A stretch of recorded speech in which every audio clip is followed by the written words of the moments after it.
Je vais vous la présenter. Il s'agit de Céline. Attendez un peu cette fois-ci pour bien prononcer son nom, là. Regardez, j'ai trouvé une façon, là. Attendez un peu. Ça marche-tu? Oh, ça ne marche pas. L'avez-vous bien entendu? C'est Google Translate qui me l'a prononcé, fait que je pense l'avoir bien prononcé. Donc, Céline, tu es titulaire de la chaire de recherche du Canada en récupération des ressources et ingénierie des bioproduits. Tu es professeur au département génie chimique de l'Université Laval. Tu diriges une équipe de recherche sur l'ingénierie des procédés verts et des bioraffineries. Tu sièges sur le CA de Réseau Environnement, tu es VP de leur comité régional dans la capitale nationale Chaudière-Appalaches. Bon, on n'énumérera pas tous tes prix, tes distinctions, sinon on va tout perdre notre temps de conférence. Mais tu as travaillé aussi pour la Ville de Québec comme directrice adjointe des procédés de biométhanisation et comme conseillère indépendante dans le domaine. Alors, Céline, aujourd'hui, tu vas nous parler aussi de bout d'épuration, fait que je te donne la parole. OK. Merci beaucoup tout le monde. Merci beaucoup Simon, tu as très bien prononcé mon nom. Moi je vais parler aujourd'hui de la valorisation des bouts d'épuration, des défis pour les municipalités actuelles et quelques solutions en fait qu'on peut proposer en collaboration, par exemple, université, municipalité. Donc, j'espère que ma voix va tenir parce que je récupère de la COVID, en fait, comme probablement plusieurs d'entre nous là, actuellement. Donc, plan de la présentation, je vais commencer brièvement dire qui nous sommes, donc notre équipe, puis les défis actuels pour les municipalités. Puis là, je vais justement montrer un peu qu'est-ce que nous on fait dans notre laboratoire et qu'est-ce qu'on pourrait faire en collaboration justement avec les municipalités. Donc, pour finir avec un message à retenir, j'essaie de faire tout ça en 10 minutes, comme Simon vient de dire. Donc, qui sommes-nous? Donc, on est l'équipe de recherche sur l'ingénierie des procédés verts et des bioraffineries, donc BioEngine à l'Université Laval. Puis, on est environ 18 chercheurs, donc doctorat, maîtrise, postdoc, qui travaillent donc sur ce sujet, entre autres, donc la valorisation des boues. Puis notre objectif, c'est donc de transformer les résidus en bioénergie et produits chimiques biosourcés. Donc ici, j'ai mis quelques exemples là, mais on a par exemple donc le biogaz, on parle beaucoup aujourd'hui. On peut faire donc différents types d'engrais comme des beaux cristaux comme on voit ici ou des engrais liquides. On a des projets sur les microalgues aussi. On peut faire des biodétergents à partir des boues ou des digestants. Puis là, depuis récent, on regarde aussi des applications à plus haute valeur. Par exemple, on pourrait récupérer le phosphore pour intégrer dans, par exemple, des électrodes de batteries lithium-ion comme on voit ici, là. Donc, pour, par exemple, les véhicules électriques. Il y a plein de choses qu'on peut faire. C'est que quelques exemples ici, là, donc, de produits qu'on peut extraire à partir de nos boues, en fait. Alors, les défis actuels pour les municipalités, donc brièvement, beaucoup de municipalités ont des réglementations de plus en plus strictes pour le décharge des eaux usées, notamment pour l'azote et le phosphore. Et donc, plusieurs municipalités au Québec sont en train de regarder pour installer un traitement secondaire et ça provoque évidemment aussi la production de boue, de boue d'épuration supplémentaire. Et pour ces boues aussi, donc, on a donc des défis parce qu'il faut les valoriser également avec la politique québécoise de gestion de matières résiduelles, justement. Là, je commence à perdre ma voix, comme je disais. D'autres défis, justement, par rapport à la valorisation. Ces boues-là et ces effluents, la composition est variable. Ça peut être variable dans le temps, ça peut être variable dans l'espace. Ici à Québec, on ne produit pas nécessairement les mêmes compositions de boue qu'à Montréal, par exemple. La sélection des technologies et les choix opérationnels. Donc, il faut faire un choix qui n'est pas toujours évident. Par la suite, la localisation de l'usine de traitement ou de valorisation de ces boues. On peut penser, par exemple, si on ne traite pas les boues seules, mais on y ajoute, par exemple, des déchets alimentaires, où est-ce que c'est le meilleur emplacement pour notre usine de valorisation? Aussi tenant en compte justement, par exemple, la valorisation des produits qui en résultent. Donc, par exemple, si on produit des digestats ou des composts, donc il faut les valoriser aussi. Donc, on veut être proche évidemment aussi des terrains agricoles dans ce cas-là. Puis, l'autre défi, donc il y en a beaucoup de défis, mais c'est l'optimisation économique de tout ça. Donc, comment est-ce qu'on peut optimiser justement de façon économique toute cette filière-là? Donc, alors, c'est clair qu'on a besoin d'expertise, aussi d'une variété de technologies et d'outils d'aide à la décision, en fait, pour sélectionner de façon optimale des filières de valorisation. Donc, ce n'est pas un choix qui est très facile à faire. Comme on voit ici, il y a beaucoup de questions que les municipalités se posent actuellement. Donc, alors, comment est-ce que nous, comme université, donc, on peut vous aider un peu dans vos démarches et dans vos recherches? C'est par exemple, donc, nous, dans notre équipe de recherche, on travaille sur justement l'intégration optimale, le développement et l'optimisation des procédés de valorisation et de récupération des ressources avec un accent sur la qualité des bioproduits. Donc, il faut évidemment avoir un marché pour les produits qu'on va produire, donc il faut les valoriser, donc c'est très important la qualité qu'on obtienne. Donc, nous, on fait des expériences pilotes sur le terrain, puis des expériences en laboratoire combinées avec, en fait, la modélisation mathématique ou la simulation des procédés, donc pour optimiser les filières de valorisation au complet.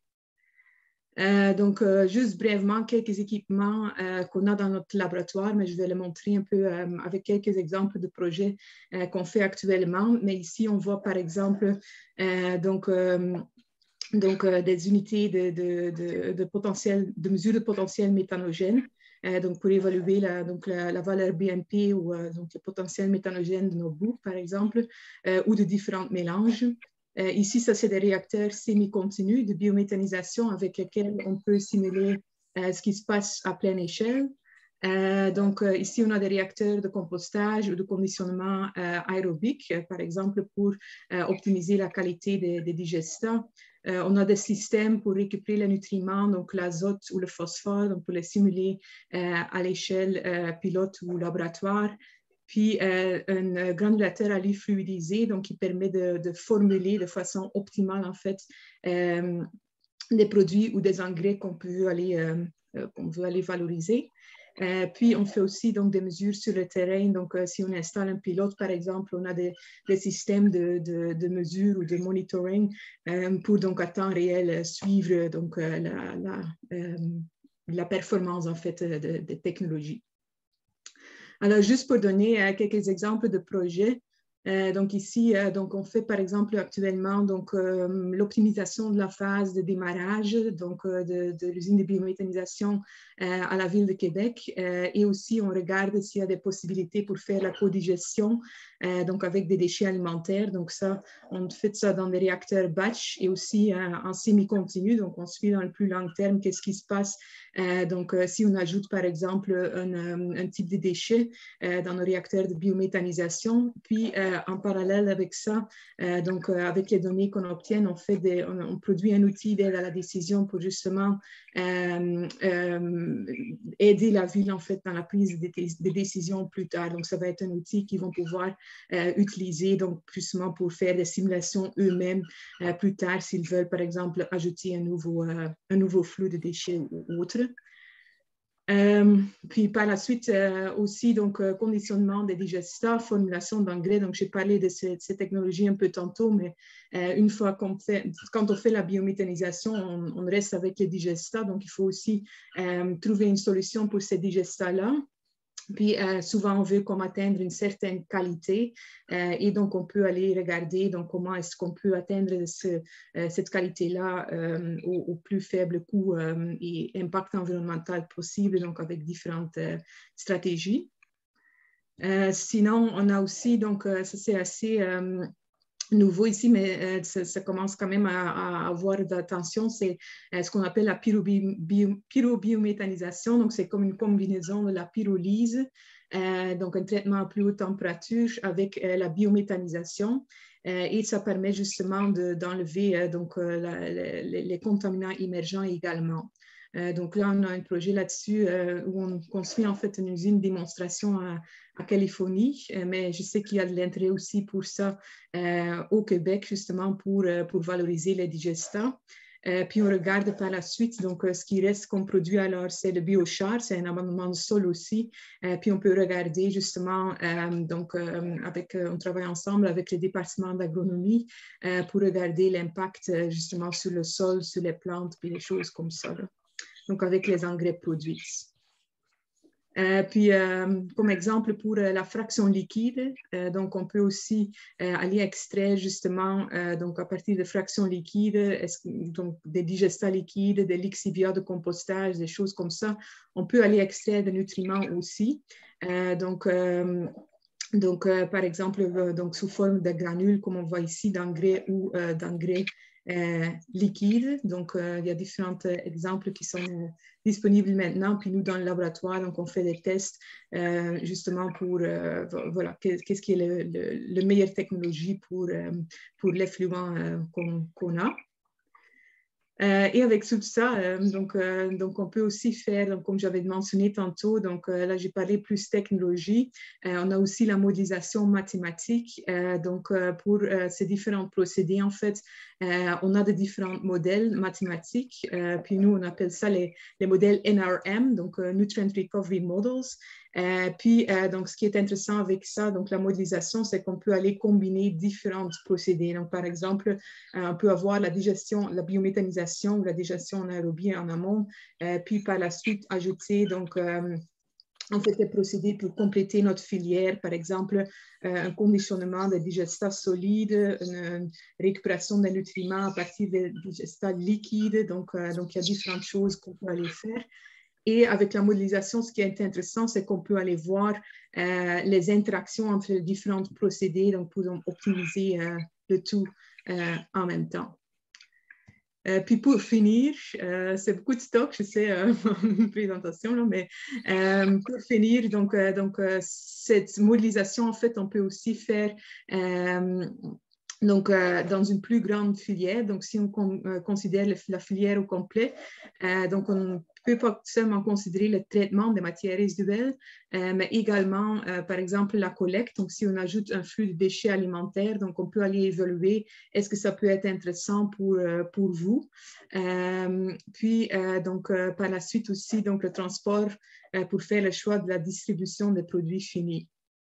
Et qu'est-ce qui devient intéressant alors, c'est si on couple ces différents volets, on peut vraiment aller faire des analyses, des études d'optimisation de toute la filière, donc pour maximiser les revenus, maximiser la production d'énergie et la production d'engrais ou de la qualité, et de minimiser les coûts, les transports et les gaz à effet de serre pour toute la filière au complet. Puis on peut aussi aller faire des études spatio-temporales. Donc, par exemple, si on produit un compost ou un digestat, est-ce que c'est le plus intéressant de le transporter de point A à B ou de point A à C? Donc, si on tient compte pas seulement de la distance, mais aussi de l'impact social, par exemple, ou environnemental. Aussi, études de meilleur emplacement. Donc, est-ce que c'est plus intéressant de mettre notre usine proche de notre usine de traitement des eaux usées, par exemple, ou plus proche des agriculteurs, donc des marchés qu'on va avoir. Puis, on peut aussi les faire des comparaisons dans le temps parce qu'on sait que voilà, les bouts, ça varie dans le temps, donc la production, la qualité. Donc, on peut aussi aller faire des comparaisons dans le temps pour faire les meilleurs choix possibles. Donc, message à retenir, donc voilà, rien ne se perd, rien ne s'écrit, mais tout peut se transformer, donc aussi les bouts, évidemment. On est de principe dans notre équipe que le numérique et l'innovation technologique sont quand même des incontournables pour optimiser la filière de valorisation parce qu'il y a tellement c'est quand même complexe et il y a tellement de choix qu'il faut faire. Puis les bouts, qu'on sait que la composition est très variable. Donc, c'est ça. Je commence à perdre ma voix, là. J'ai fait un effort, j'ai poussé, mais j'espère que voilà, vous avez bien compris, puis on peut en discuter tantôt dans les groupes aussi. Là,